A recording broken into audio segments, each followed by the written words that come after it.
Ganga gue. Oh, ya, oi. Un eloto. Yes,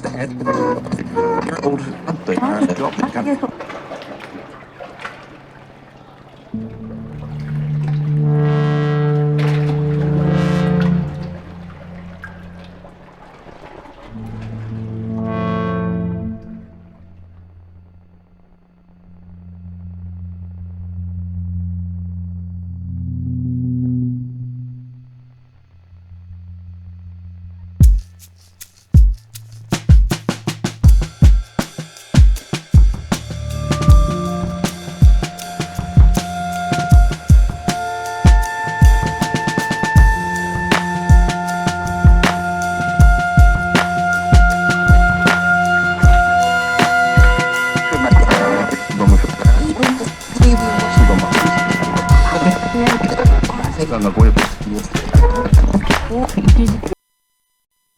breaking news చూస్తున్నాం. కాంగ్రెస్ కీలక నేత దిగ్విజయ్ సింగ్ పై పోలీసులు కేసు నమోదు చేశారు. ఆర్ఎస్ఎస్ మాజీ చీఫ్ ఎంఎస్ గోవల్కర్ పై సోషల్ మీడియాలో వివాదాస్పద పోస్ట్ చేసినందుకు ఆయనపై ఇండోర్ పోలీసులు కేసు నమోదు చేసినట్లు అధికారులు వెల్లడించారు.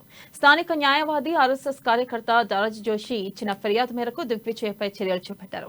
ఐపీసీ సెక్షన్ 469 ప్రతిష్టకు హాని కలిగించే ఉద్దేశంతో ఫోర్జరీ చేయడం, పరువు నష్టంతో పాటు ప్రజా దుష్ప్రవర్తనకు దారితీసే ప్రకటనలు చేయడం వంటి సెక్షన్ల కింద దిగ్విజయ్పై తూకాగంజ్ పోలీస్ స్టేషన్లో ఎఫ్ఐఆర్ నమోదైంది. దీనిపై మరింత సమాచారాన్ని మా ఢిల్లీ ప్రతినిధి రాజ్ అందిస్తారు. రాజ్, చెప్పండి. ప్రధానంగా దిగ్విజయ్ పై కేసు నమోదైంది. ఈ నేపథ్యంలో కావాలనే కేసులు పెడుతున్నారు అంటే ఎలక్షన్ సమీపిస్తున్న నేపథ్యంలో కావాలనే కాంగ్రెస్ నేతలపై కేసులు పెడుతున్నారా? వెన్నెల మొత్తానికి కాంగ్రెస్ సీనియర్ నేతలపై వరుసగా కేసులు నమోదవుతున్నటువంటి పరిస్థితి నెలకొంది.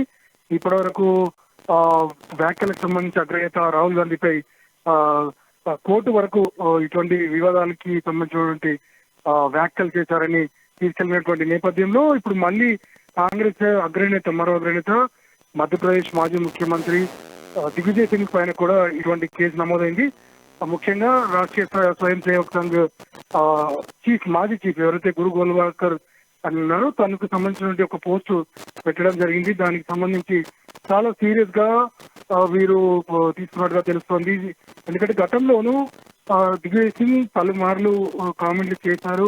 అయితే తను ఒక సీనియర్ నేత, అలాగే ఏదిన్నా కూడా కుండబద్దలు కొట్టినట్టుగా చెప్తారనే పేరుంది. అటువంటి నేత ఈసారి కాస్త పరుష పదాలను వాడడంతో దీన్ని వ్యక్తిగతంగా భావించినటువంటి వీరు వెంటనే కేసు నమోదుకు ముందుకెళ్లారు. దీనిపై పోలీసులను సంప్రదించడంతో వారు ఎఫ్ఐఆర్ కూడా నమోదు చేసినట్టుగా తెలుస్తోంది. అయితే గతంలో అంటే ఒక 5-6 ఏళ్లుగా తను పెద్దగా యాక్టివ్ లేరు దిగ్విజయ్ సింగ్. కానీ ఇప్పుడు మళ్ళీ ఒకవైపు ఎన్నికలు ముందుకు వస్తున్నటువంటి తరుణంలో తాను చేసినటువంటి హాట్ కామెంట్స్ వల్ల మరోసారి కేసులో చిక్కుకున్నట్టుగా తెలుస్తోంది. అయితే దీనిపై ఇప్పటివరకు కాంగ్రెస్ అధిష్టానం నుండి ఎటువంటి స్పందన రాలేదు. దీన్ని ఏ రకంగా ఎదుర్కొంటారు, అలాగే దీనికి సంబంధించి ఏ రకంగా న్యాయపరంగా వెళ్తారనేది చూడాల్సింది. వెన్నెల.